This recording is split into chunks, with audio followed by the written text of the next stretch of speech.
How to start up your Dibịa calling maka ndị ọrụ dibịa man ma ndị nwoke ma ndị nwanyị. Ihe anụnwa bụ ajụjụ na-ada abịawa often maka na ọtụtụ ndị nke bụ eziokwu bụ na ha na-achọpụta na ọrụ dibịa malụfa, mana duto na otu ụwa anyị nọ na ya kịta dị na ife niile emere ngatọkọ. Ọtụtụ ndị ụmụ okorobịa na ụmụ agbọghọbịa fụtara onwe fa as na dibịa malụfa, ada ama aka nri ha maọbụ aka ekpe fa maọbụ otu fa ga-esi bido. Ọ na-emezi fa mgbagharị, agbarụsi ebe a agbarụsi ebe a na-ajụ kedu ka a ga-esi wee mee. Maka na nke bụ eziokwu bụ na ị bụrụ onye dibịa ma agwụ ya na-agbagharị gị fim, ezumezu mmụọ nsọ gị ga na-agbagharị gị fim, o nwere ihe ị na-eme ya na-aga aga outside of that your dibịa calling. Maka na mmadụ nwere ezumike, nwere peace and fulfillment bụ na gịnị, na destiny ya. So ya bụrụ na ọ dị gị na destiny na akara aka ịbụ dibịa, you can never be happy in any other field until you align with that your akara aka dibịa calling. So the thing bịazie mee ọtụtụ ndị mmadụ mmụọ abịago ghasasị arụfe ifefa na-eme, tisasị ifefa na-eme, onye ọha na-ajụzi kedu ife nya ya eme. Ọtụtụ ndị mmadụ na-ebutere m question na inbox, even video anụ nwanne ha eme na ekwuzigo m ihe a ọtụtụ oge. Ihe njikwa wee sị ka m gbanyekwa video wee mekwa ya another one bụ o nwekwara somebody n'ụtụtụ akpa butekwara m the same question inbox. This question comes every day from people, and as I go myself ready. Mana ịmago na ndị mmadụ na-ada adịba, ọ na-ada agba ha ngana ịga mee research na my page both on Facebook, YouTube, TikTok. So anya ka m ji wee gbanyekwa video sị ka m kwukwa ya ọzọ. Ya bụrụ na ị confirm go na ọrụ dibịa marụ gị, ị confirm by na-eme n'ụkwa na your life experiences agbago gị from ihe ị na-afụta na ndụ gị ma na ife ma na nlọ.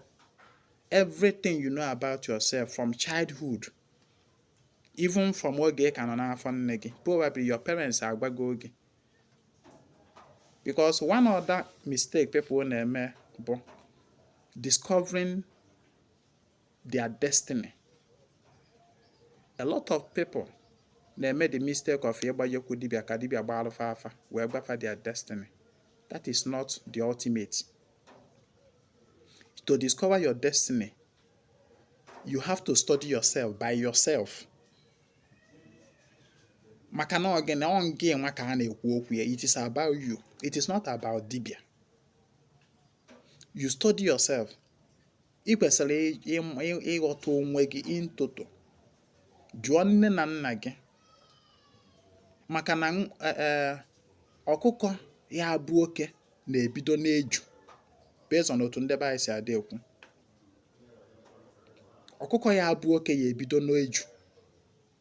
Ọ na-ebido from mgbe ị ka nọ n'ime afọ nne gị self wela manifest. Nne na nna gị ebido go fụtawa the personality na-abịa ụwa. Mgbe a mụrụ gị, ị na-eto, akparamagwa gị and other things among ụmụnne gị, among your peers ga na-adị iche. For instance, among ụmụ mmụtagoro so far now, enwere ofu dị very very obvious to me that na onye anụnwa bụ dibịa. Onye anụnwa, mma anụnwa na-agba gị na orubọ 2 years. Orubọ 2 years. Ọ kapịrị mpe. Mana mụnwa bụ nne ya weta anya okenye nji ene akparamagwa ya, attitude ya, otu o si emegasị ife. Ọ gbago onwe ya ama ife ọ bụ. Even though na the nwata kapịrị mpe, nwata amatabela onwe ya. Ọ kapịrị mpe, nwa na-erubọ 2 years. Gịnị kwanụ ka ọ ma? about herself. Mana mụnwa na onwe m bụ nne ya enego ya anya weta anya okenye mara ebe nwata a na-aga, mara ife so ebi ụwa. So na ịghọta akara aka gị, ị ebido from ịjụ nne na nna gị ajụjụ. Who am I?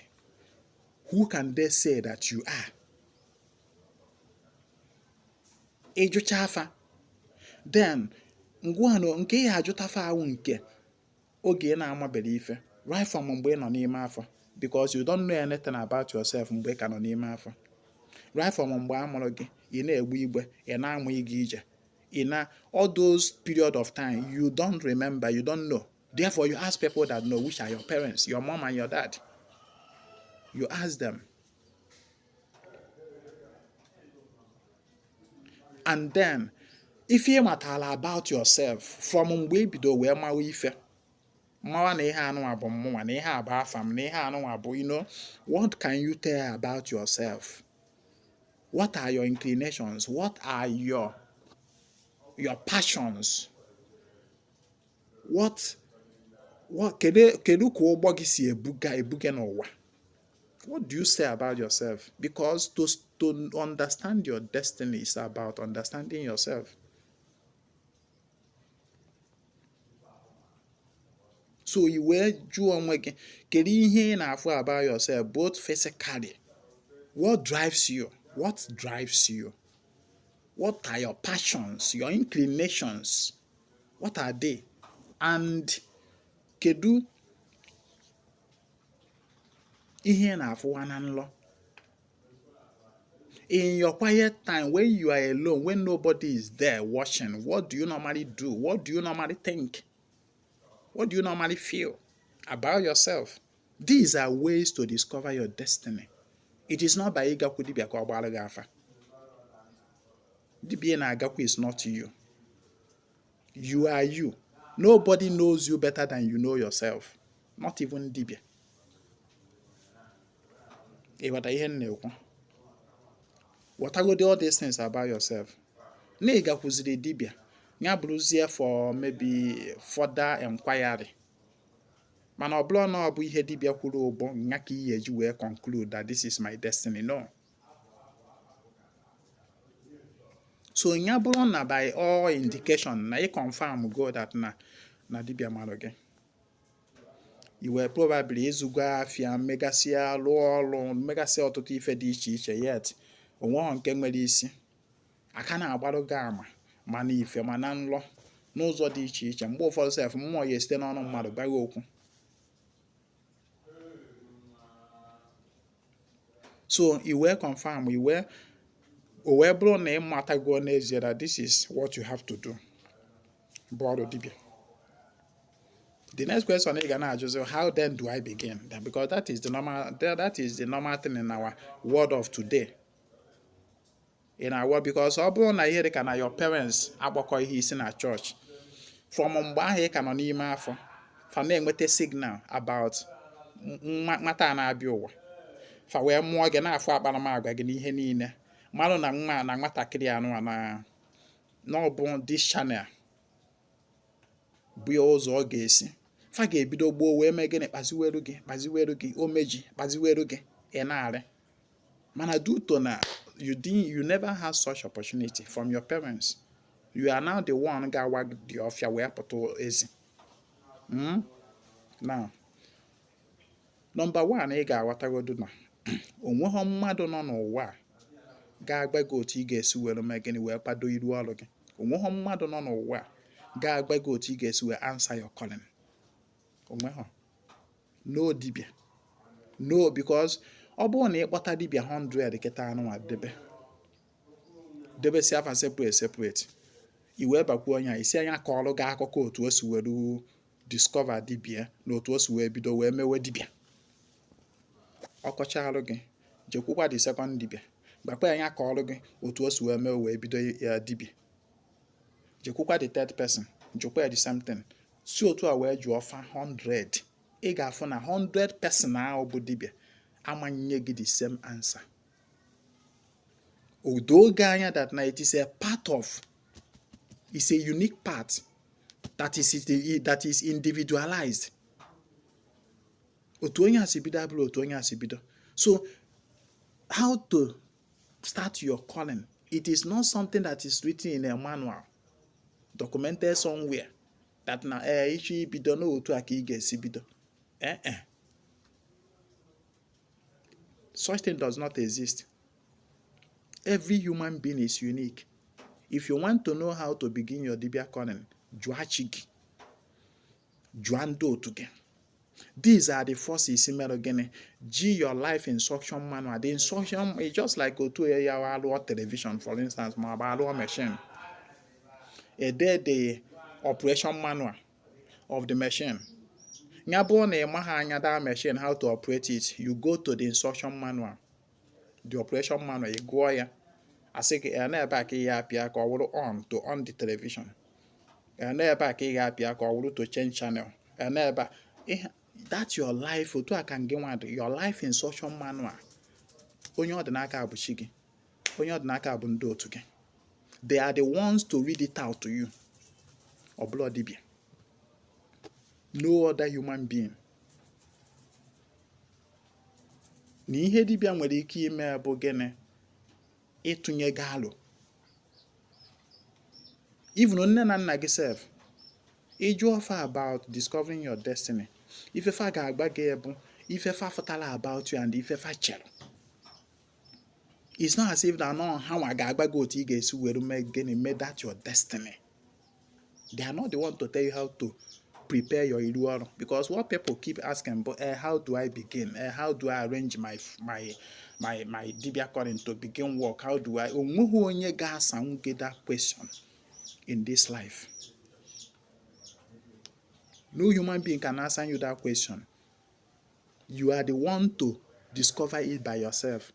Ask your chi, ask ndị otu gị, and pay attention. Onye ọbụla bụ onye dibịa mmadụ must learn to pay more attention to himself or herself than paying attention to external forces. Paying attention to men and women, dibia, pastors, spiritualists, says why. You must learn to pay more attention to yourself than to pay attention to all these externalities. Listen to yourself, your inner man, your spirit. Listen to yourself. Mana atụmatụ na-enye gị today dịka dibịa bụ to help you. Nya ịtụnye gị alụ. Ọ bụrụkwa na nna agba gị otu ị ga-esi wee mee. Kama na ọ bụ ịtụnye alụ. It's just like inye gị blueprint. It's just like inye gị road map. Anọkwa m agba gị nọọ iwuliti n'otu a ka ọ ga-adị. Dịka onye dibịa ma. Number 1. Onwe ha na-akpọ itiri mmụọ mkpu. Itiri mmụọ mkpu. Itiri mmụọ mkpu bụ gịnị? Okay, that na finally mmụọ bụ onye dị otu, I have accepted ime dibịa. I have accepted.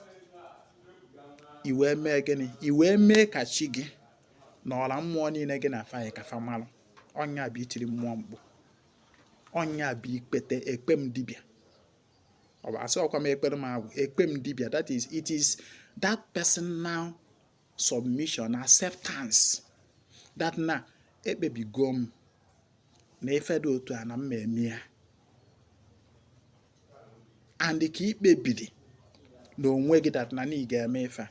Ị ga-eme ka mmụọ ndị gị na faị ka fa malụ. Mmụọ ndị nọ behind that your calling. Number 1 bụ chi gị. Mee ka chi gị malụ. Ọ bụgodu iji ọjị na mmanya wee gbachi gị okwu. Mee ka chi gị malụ, gbachi gị. Chi m ife dị otu a. Achọpụtago m n'ife mara m and anabatago m ya na mmemme ya.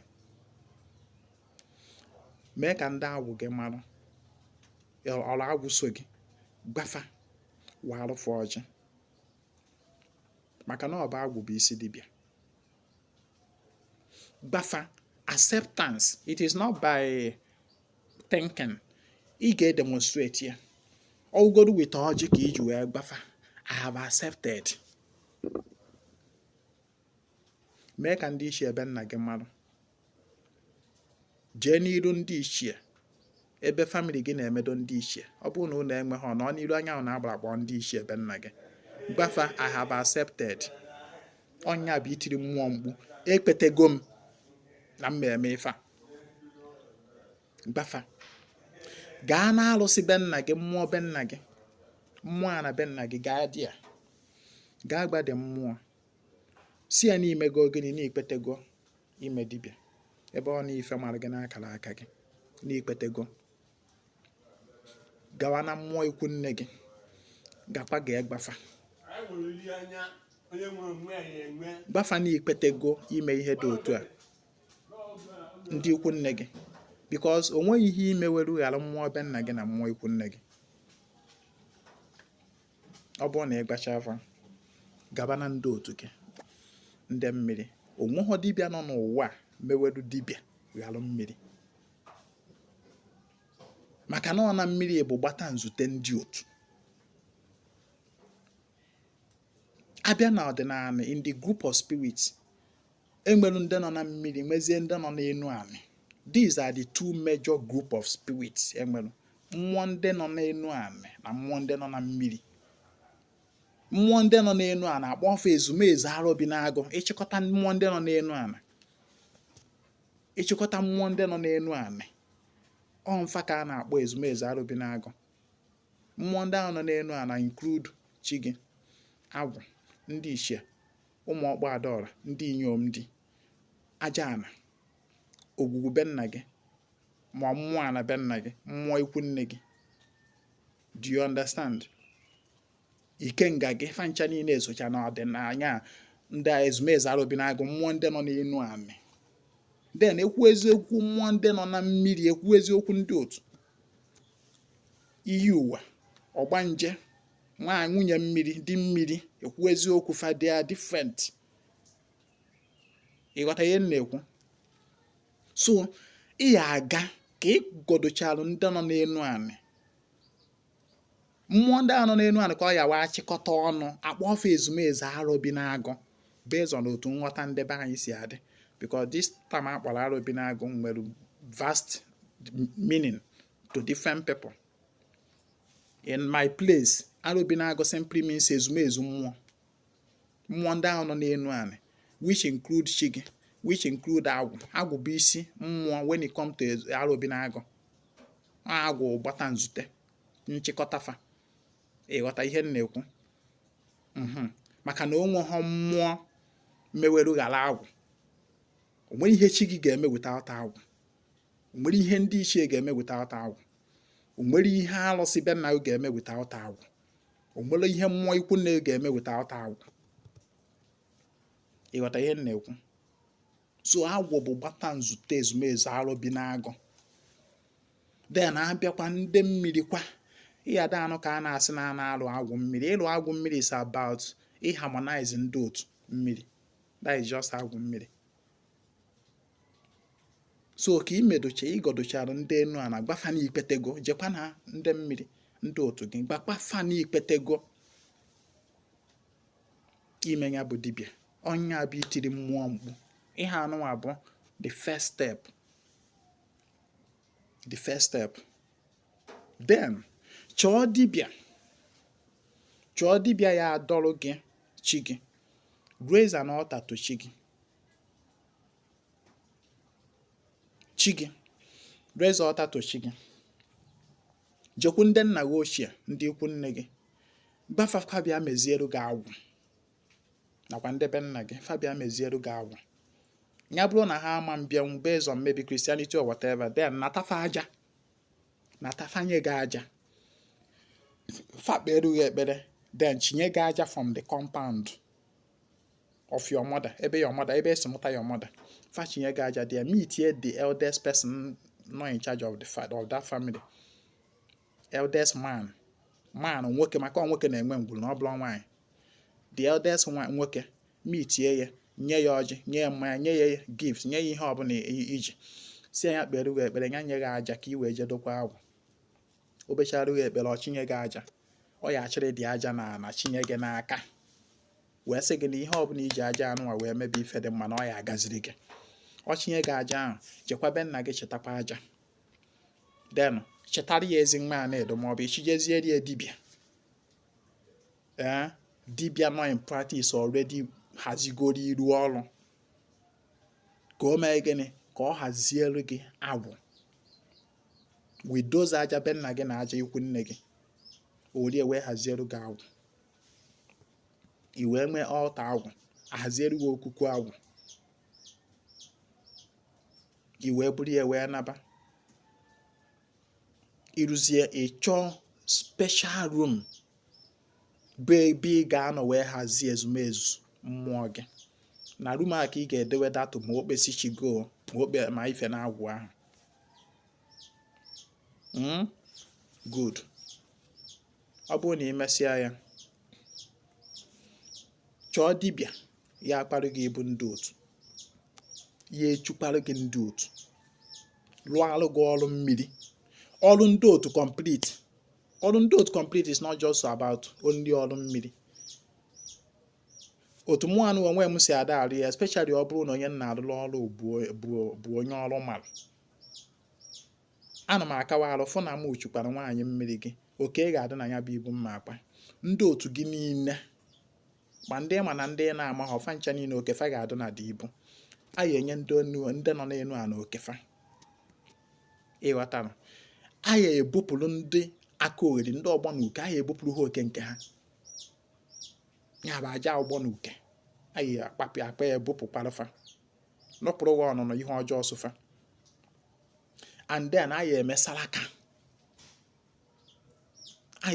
aka ndị otu normally my own pattern of doing it that saraka is the nchịkọta of all those ọrụ ndị otu emesara aka ka ọnụ ndị mmadụ lie ma gbaa aka ebe n'ọrụ alụrụ so ọ bụrụ na dibịa ahụ rụcharụ gị ọrụ ndị otu ahụ then ọ gaghịdịzie gị otu ihe esizi wee jee mee gịnị kunatazie mmiri gị dibịa ahụ ga-arụ gị ọrụ ndị otu ahụ don't necessarily need to come to mmiri bụ ọnụ maka na dibịa ọbụla nwere mmiri mara ya ọrụ o kwesịrị ịhụ na mmiri ahụ mara ya ọrụ ka o yesi wee connect ya with ndị otu gị wee kpa alụfadata ibu o mesizie ya ọ gbazie gị na gị nazie na abụọ je ekunata mmiri bụ ọnụ now in terms of ịlụ agwụ mmiri is simply ikunatasị mmiri be nna gị na mmiri ikwu nne gị onye a bụ ịlụ agwụ mmiri maka a lot of people na-ajụ ka m esi wee lụ agwụ mmiri ịlụ agwụ mmiri dịka m gwara gị ịlụ agwụ enu a na bụ ịlụ normal agwụ ezumezu arụbi n'agụ mana agwụ mmiri is about setting up altar to ndị otu onye a bụ agwụ mmiri so ịlụ agwụ mmiri a bụ gịnị ịbụrụ dibịa onye ọrụ dibịa mara mmiri iji eji wee lụọ ọrụ marụ gị ọrụ kwesịrị isi be nna gị na ikwu nne gị because ana m ada afụ a lot of people a na-asị onye ọwụ ji wee bụrụ onye Imo steeti mana ọ River Niger bụ mmiri mara ya ọrụ such thing does not exist ịchọ ịkpanata River Niger let it be a different contract ị chọrọ inwe with River Niger ma ọ bụ mmiri ọzọ mana mmiri kwesịrị ịnọ n'isi ọrụ gị bụ gịnị mmiri be nna gị mmiri ikwu nne gị these two mmiri kwesịrị ịkpanatafa ọkụ maka ndị na-agba afa I want to know my mmiri chi I want to know my mmiri ndị otu gị mmiri chi gị bụ gịnị mmiri be nna gị na mmiri ikwu nne gị ịghọta ihe m na-ekwu mmiri be nna gị na mmiri ikwu nne gị ha kwesịrị ịdị na be gị these two water at least ọnya ka o ji wee bụrụ ịlụ agwụ mmiri cheta na ịlụ agwụ enu ana ịlụ n'ọma agwụ arụbi n'agụ na ndị ikwu nne oge abụrịrị ya ndị be nna oge ga-adị abịakwa na mmiri kwa the same thing kwa ịma nsị mụ na ezumezu na iset go altar for ndị mmiri and the mmiri be nna gị na mmiri ikwu nne gị anọghọdị ya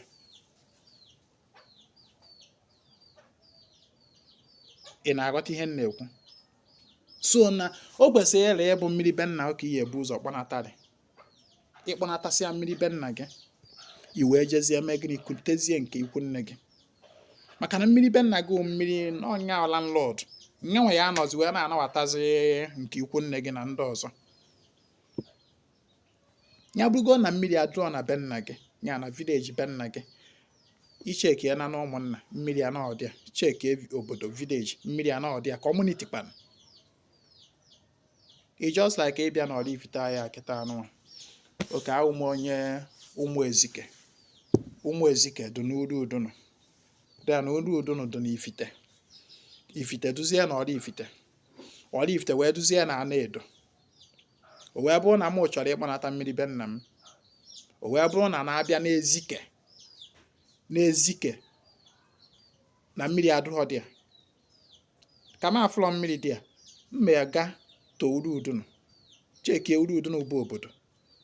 Okay, Uru Udunu is higher, is bigger than Ezike. So in Uru Udunu niile, does it mean na onwe ha mmiri nọ dị ya?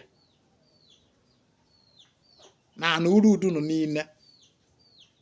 Okay, let's assume na the entire Uru Udunu na onwe ha mmiri nọ dị ya. What about Ifite? What about Ifite? Ifite that comprise of Uru Udunu and many other villages. Ifite is a bigger descent. So na Ifite niile na mmiri anaghị dị ya, ị na-ekwu okwu asị. Asị ka ya na-asị. Okay, let's assume na Ifite na mmiri anaghị dị ya. What about Oraifite? Oraifite. What about the entire Oraifite? Ị na-asị m na-abịa na Oraifite niile na mmiri anaghị dị ya, isi gbuo onwe gị.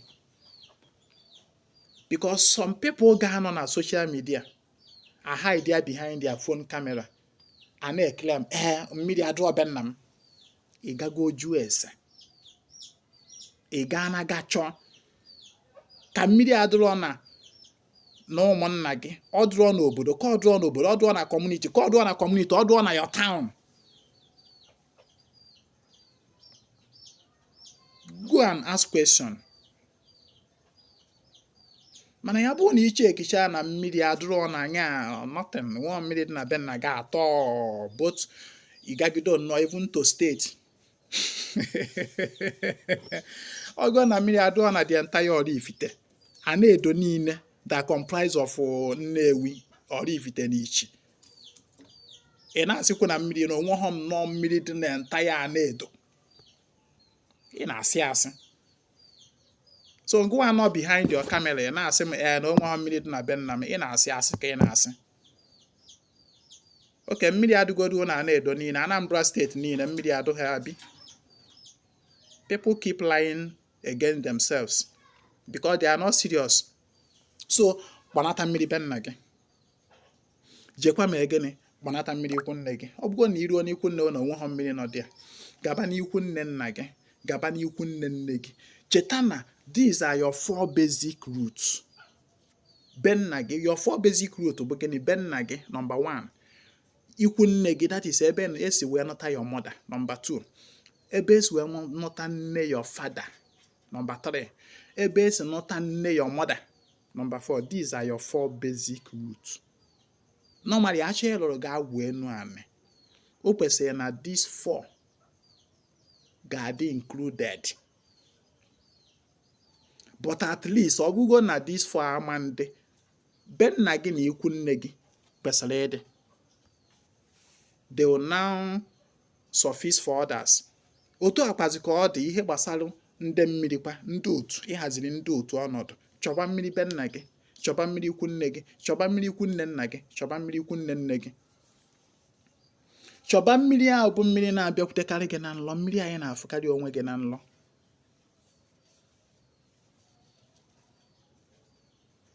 Chọbịa. Then kunete ihe ahụ mmiri be nna gị na mmiri ikwu nne, kunete ha, gbanye n'ite. Ite eji aja wee kpụ, gbanye dị mmiri na ya. Dewe ya inside that room na-ekwu okwu ya. Have ma erufe ọnọdụ.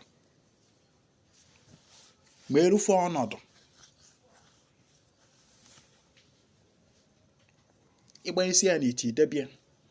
Chi ga-anọdụ, agwụ ga-anọdụ, ndị otu ga-anọdụ, ndị mmiri gị anọdụ. And then chọọ dibịa ya adọrọ gị anyanwụ na eze enu. Anyanwụ so gị because onye ọbụla nọ n'ụwa dị unique, and onye ọbụla nọ n'ụwa connects to the element in unique ways. Anyanwụ so gị abụla anyanwụ so mụnwa. The radiation of the sun soshim abụla the same radiation so gị nwa. This na-agbanyeghịkwa n'ọwụ ofu anyanwụ ka ụwa niile nwere, but the radiation that connects you, the link that connects you to the same anyanwụ is not the link, it's not the same link that connects another person to the same anyanwụ. So ịdọrọ gị anyanwụ na-eze elu n'afa gị, ịdọ anyanwụ na-eze elu n'afa gị bụ gịnị? Ịharmonize, ịdọtụrụ gị the link that connects you specially to gịnị? To anyanwụ. All that connection ka ọ ya bụ ndị otu gị, mmụọ niile ahụ so gị, they will be making use of that same link to connect with the anyanwụ. It's just like na aja ana bụ ofu, aja ana dị n'ụwa niile, mana aja ana connected gị to all the aja ana niile dị n'ụwa bụ gị na aja ana be nna gị. Ịghọta ihe m na-ekwu? So inyego ochi gị ọnọdụ, inyego abụ gị ọnọdụ, inyego ndị mmiri gị ọnọdụ, ndị otu gị inyego ofe ọnọdụ.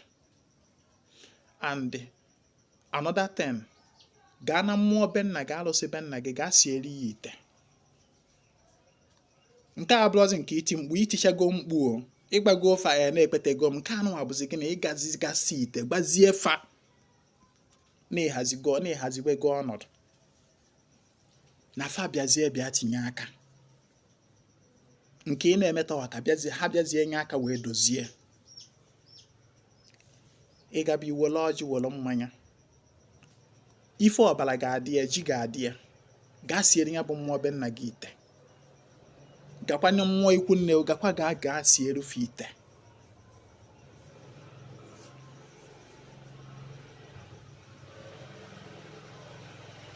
Ụlọ kịta ka nwoke a na-abịa, ike agwụrụ. Nna Edo ihe nwetụrụ m obere ndidi na ọgọ nna obi chere ma ana m abịa, nwee ihe nji n'aka. So gaa na mmụọ ikwu nne gị, gaa sie ite. Even ị nwekwa ike ịga na mmụọ ikwu nne nna gị na mmụọ ikwu nne nne gị, gaa siere fe ite, gbafa what you are starting up, what your plan, what you are doing. Gaa siere fe ite. And if possible, mmụọ be nna gị ahụ donata ya na be gị, mmụọ ikwu nne gị ahụ donatakwa ya na be gị. The Akajiofo of the mmụọ, ịgwafa ha amarịgo ka ha esi wee merụ gị ya. Ịghọta ihe m na-ekwu? Ịdonatasị ha, mana ịdonatasị fa adịrọ too absolutely necessary. Fa nwere ike ịnọ n'obi fa na-etinyere ya aka n'ọrụ, ya na-arụ ọ na-aga. Egorogoro ịgachukwa afa, egorogoro ịgachukwa afa, egorogoro ịgachukwa afa. So ọ bụrụ iwu na ya adọnata fa, mana mmụọ dị mkpa na ị ga-adọnatarịrị bụ gịnị? Chi gị. As far as ọ na dibịa ka ị na-eme, chi gị ị ga-enye ya ọnọdụ, agwụ gị ị ga-enye ya ọnọdụ, ndị otu gị ị ga-enyefe ọnọdụ. This story. And then anyanwụ na-eze enu, of course anyanwụ na-eze enu with ndị otu fa na-agakọ. Imezie iru ejizie this altar, iwe bazie nke bụ ọla. Every day at least once every day, ịkaba alụfọ na ebe a na that room, ebe ahụ idewesịrị fọ ọnọdụ. Ịkaba alụfọ na ebe alụ dị a, golu obere mgbịrịgba, golu mgbịrịgba, dewere fe ebe ahụ. At least golu mgbịrịgba dewere fe ebe ahụ. Every day fọ na ịbala ebe ahụ, go na ha enwe communion. Golo ọkwa nzu, onye ama ọkwa nzu, golo ọkwa nzu debere fa dị a. Ọkwa ọjị, golo ọkwa ọjị, hefuru ya ọkwa ọjị, debe dị a. Na-enwe nkwụ ọkụ, gote candle, gote incense, ụmụ ihe a niile. But every day, at least once in every 24 hours, kaba alụfọ na ịbalụ dị a. Gị na ha anọkọ, gị na ha enwe communion. Ịma alụfa nzu, wa alụfa ọjị, tụọ alụfa nkwụ, mụnyere fa kandụl, mụọrọ fa incense. Ị na-emedosi ihe a every day. Ị na-practice meditation, quietness. Ịgbacha afọ okwu, ige ntị ka ị nụrụ nke fa gbalụ gị. Ịnụ fa nwee ịgbakwa gị abụrụ na ha ya na-ekwu okwu otu Ezinwa si ekwu. Listen to yourself. Pay attention to your conscience. Pay attention to your conscience, the movement of your conscience. The impulses ị na-enweta in your mind, in your conscience, in your feelings. Pay attention to your body. The vibrations you get from your body, from your head to your toe. Anọketa otu anụ a, your muscle nwere ike bido na vibrate. Anọketa otu anụ anya nwere ike bido na adọ gị adọ. Anọketa otu anụ a, ọ dịka ife a na-asụ gị na ntị. You'll be getting messages in your body. It's for you to pay attention to yourself. What does each of these signs mean? Ọ bụrụ ihe ejekwu dibịa ka ọ gbara gị afa, dibịa anya na-adọ m bụka gbara m afa ka mmadụ ife ọ pụtara. Ọ bụrụ ife a na-agba n'afa, you have to pay attention. Jụọ fa, anya na-adọ m kedu ihe o mean? Jụọ fa nwa ndị otu ha. And pay attention to the answer you get. As onye dibịa mara, one good thing you do for yourself bụ gịnị? Limiting your frequency to dibịa afa. Ngụwa na-agba okwu a, ofufe ị ga-emela onwe gị, meta onwe gị mma bụ gịnị? If this idea, this attitude of every time dibịa gbara m afa, every time eze nwaanyị gbara m afa, every time dibịa na-enere m ife, dibịa chekiere m ife, ị ga-restrict ya. Ị ga-restrict ya to barest minimum. Asọkwa gị na ihe ejekwu dibịa ka ọ gbara gị afa, but nya wụrụ once in blue moon. Train yourself. Train yourself to receive message direct from mmụọ gị, from chi gị, from ndị otu gị. Train yourself. Maka no laziness. People are too lazy to listen to themselves, to their own spirit and get message. That is why every time they keep running to another human being. Message you get direct from your own spirit is more pure, more genuine, more reliable than nke you na-enweta from dibịa gbara gị afa. So, bidozie medowezie fa. Na-agọpụrụ fa every day, na-commune with them. Practice meditations. Mgbe ụfọdụ at night, go in there, stay with them. Ihe ọbụla ị nwere were ya wee gbafe okwu, and then pay attention to them. Spend more time with them. And kabalụ fụ na ị na-akwụba aka gị ọtọ. Ị naghị ebido ime dibịa ka ị wee megidewe mmadụ, ma ọ bụ ka ị wee gosi ndị ilo gị ịmakwa onye mbụ na ma ọ bụzi dibịa, ịmakwa nke nwana, ịmakwa ndị anyị bụ. That is not your purpose of ibido dibịa. So okomoko ahụ butuo ya. Hide yourself. And ya bụrụ na ichekie n'imetego ife alụ, in any way probably itego ime, imego abortion, or you have idinego your blood relation or cousin, ma ọ bụ na idinego nwaanyị nọ na di, ma ọ bụ na onwego ife alụ imelụ, kaba alụ, jee chọọ ndị na-akpụ alụ n'obodo ụnụ, ma ọ bụ ijewe na nri ije chọọ ndị na-akpụ alụ, ịgbafa ha bịa akpụ ọrụ gị alụ, fa agbawa otu ya esi wee mịa, akpụ ọrụ gị alụ ekpochieru gị onụnụ. Ị afọ ị na-emegosi ihe ndị a from time to time, agwụ gị ndị otu gị ya ebido mee gịnị, kpọtagharụ gị ndị ị ga na-arụrụ ọrụ.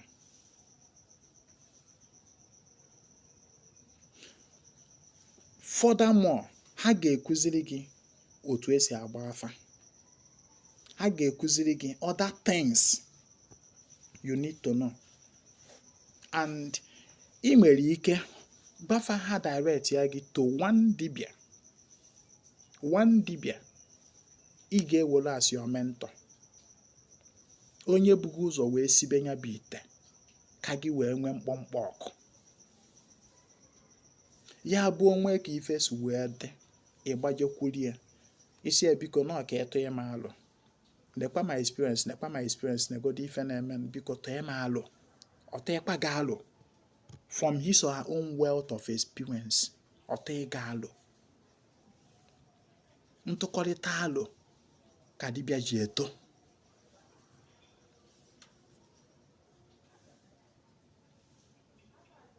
Ọ bụrụkwa nke tata ị nọ na be dibịa nke a, echi ị nọ na be dibịa nke ọzọ, nwanne ya ị nọ na be dibịa nke ọzọ. See, let me tell you, the more you listen to many teachers, the more you listen to many dibias, the more you listen to many spiritual directions, the more confused you get. The more confused you get n'iru ọrụ a. Onye ka m ji wee gwa gị, restrict your circle. Restrict your circle. Ofu dibịa ma ọ bụ maximum of 2 ezugo, mana ime sọsọ ofu ọkarị gị mma.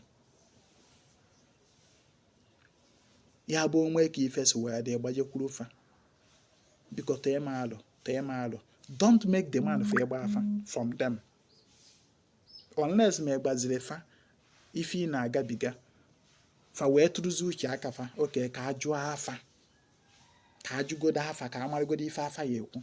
But don't always make the express demand from such dibia. Gbara m afa, biko nenegodoro m ife, biko chekiere m ife. Don't be making such mistake. Mgbe ọ na ị gakwuru such dibia, nya bụrụ for dialogue, nya bụrụ for sharing of experience, ịtụ alụ. Biko nọ ihe dị otu, biko a na-abala m na nlọ n'abalị, nekwa nlọ, biko tụ igodo m alụ, what do you think, what do you have to say about this? Ọ bụrụ nke ị gakwu ya si ya nna anyị biko gbara m afa, from ịgba afa ahụ tente ya ebido lesitawa, from ịgba afa ahụ a ga-ekponye gị more confusion n'isi. Ị na-aghọta ihe m na-ekwu? Ọkụ maka ndị nwere uche, maka ndị chọrọ m. Ekenara m, I have to stop here. Follow this my teaching and you will never make mistake. And ị na-ebido ọrụ dibịa, ị ga-enwe patience. Echekwana na ibidola anụ ozugbo ego ejughị akpa.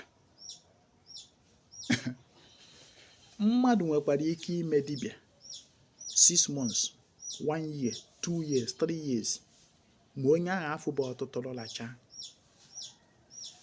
Ọ bụrụ dibịa niile ka ede na fa ya akpata ego. Mgbe ego adịghị n'akara aka na ime ogoro dibịa, ịma mkpata data ego amana ya na-eriju afọ ma ị mara ife ị na-eme.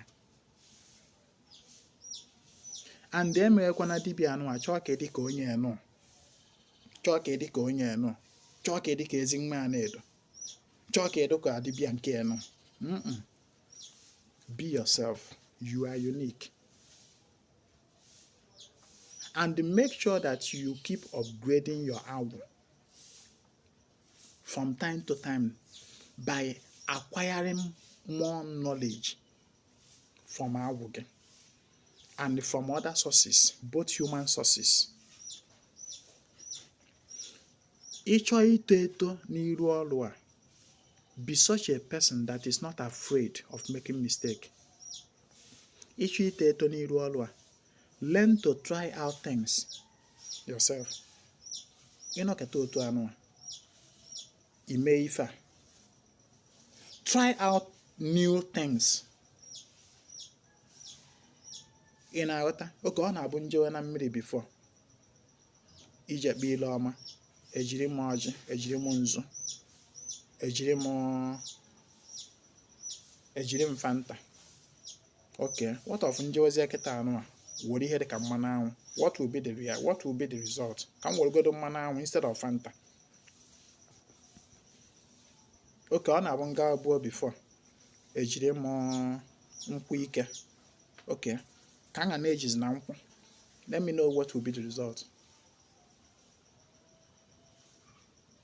Okay, ọ na-awụ before nchọ ime efe dị otu eme m ya otu a mgba kịta anụ this time around let me do it the other way around ka mma learn to try out new things and new patterns. From trying out new things, new patterns, new ways, you will be able to gather knowledge. You'll be able to know what works for you and what don't. Ọ ga-enyere gị aka ịghọtawanye onwe gị. Trying out new things. That is how to learn. Take action. Study the reaction you get. Mee ife a malụkwa n'ihe ị metere in return. That is how to learn. Don't expect that a human being will come bụrụ oche nọrọ ana otu a si nọrọ ana nọba gị ana bido na-lecture gị na-ekụziri gị your best teacher on this part of ịbụ dibịa bụ gịnị? Your chi, your agwụ, your ndị otu. They are your best teacher. They are your best. And otu a ha si amalite mmụọ gị n'oge otu a mmụọ ya amalite gị do the same. Mmụọ amalite gị do the same. When you have such inspiration, such instruction, inward promptings, try to flow with it. Try imego di ọbụ na ọgazi ha mụla akọ retrace. Another day, try why. That is how you learn. That is how you grow. Ịghọtara ihe m na-ekwu? Mana ị na-eme expect Ezinwa biko achọrọ m ịbịa na be gị Ezinwa achọrọ m I want to come mbịa nnọọ mma nọ one full week ma mma nọ one full month mbịa nnọọ every day mụ na gị ga na-anọ every day mụ na gị ga na-anọ from morning till night mụ na gị ga na-anọ ka ị na-ekụziri m ihe niile foul. You know they work like that. O nwere ihe Ezinwa na-ekụziri gị gakwuru ndị agwụ ka fa kụziere gị gakwuru ndị otu ka fa kụziere gị gbachi ụka okụziere gị nke ahụ fa kụziri gị bụ authentic. Ọ bụrụ nke Ezinwa because you know the reason is not that as if na Ezinwa dị selfish or na Ezinwa achọghị ịkụzi. No, that is not it. But the thing is that Ezinwa is working on a different program from you. That dibia you are meeting to kụziere gị is operating on a program that is entirely different from your own program.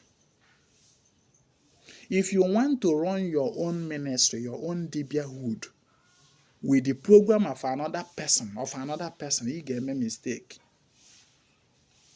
It's not as if that I am being wicked or I am being selfish with my knowledge.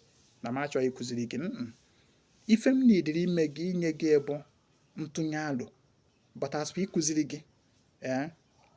gị nwanne. Pay attention to yourself. Pay attention to Chigindo, to Gawoge. Pay attention to them. They are the one to teach you the authentic. I have to stop here. So ela na nkwa saraka anyị na-eme every nkwa n'obia. Every nkwa anyị na-eme saraka n'obia ya.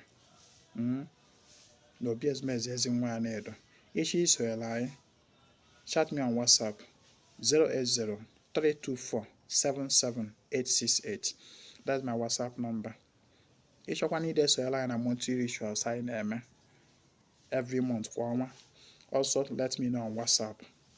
And then when you get this message, help to share it and also save it for your future use. Chat me on WhatsApp 080-324-77868. My name is Ezinwa Anaedo. I come for the total restoration of ordinary omenala Igbo.